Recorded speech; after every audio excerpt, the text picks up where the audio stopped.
Mga kapuso Special Rescue Force ang Bureau of Fire Protection sa Western Visayas ginpadala na sa Cebu nga labi na apektuhan sang linog. Si Zen Kilantang Sasa nakatutok. 20 ka mga personnel sang Bureau of Fire Protection 6 ang yara na sa Bogos City, Cebu para magbulig sa mga nahalitan sang magnitude 6.9 nga linog. Magluwas diri, duha man ka rescue trucks ang ginpadala sa Cebu para sa search and retrieval operations.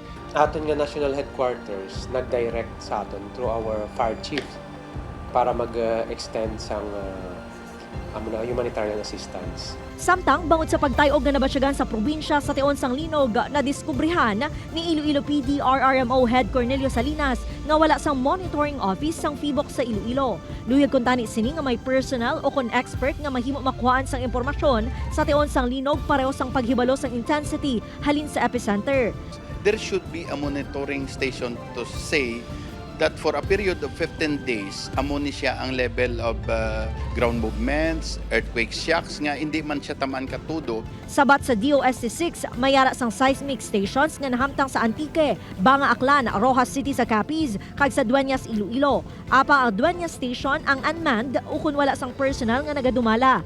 Ang among nga instrument ang makamonitor sang linog. Ginaproseso sini ang tanan nga impormasyon kag data kag ginasumeter sa FIVOC Central Office agud mapagwa sa website sang ahensya. Since may ara kita man nga fault line ang West Panay Fault, so ang amo na nga station is isa sa mga sa mga magamit naton sa pagmonitor man if ever nga maghulag or mag-earthquake due sa fault line man naton nga makita or diri situated mismo sa Panay Island.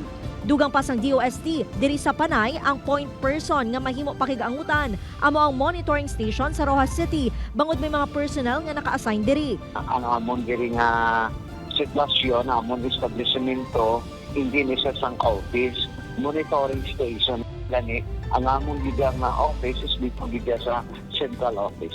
Plano sang PDRRMO nga iduso nga may kaugaling nga monitoring station ang probinsya nga 24/7 nga magabantay ang mga personnel kag handa sa pagresponde sa tion sang linog. Upoy kay Cirilo Renduque, Zen Kilantang Sasa, One Western Visayas.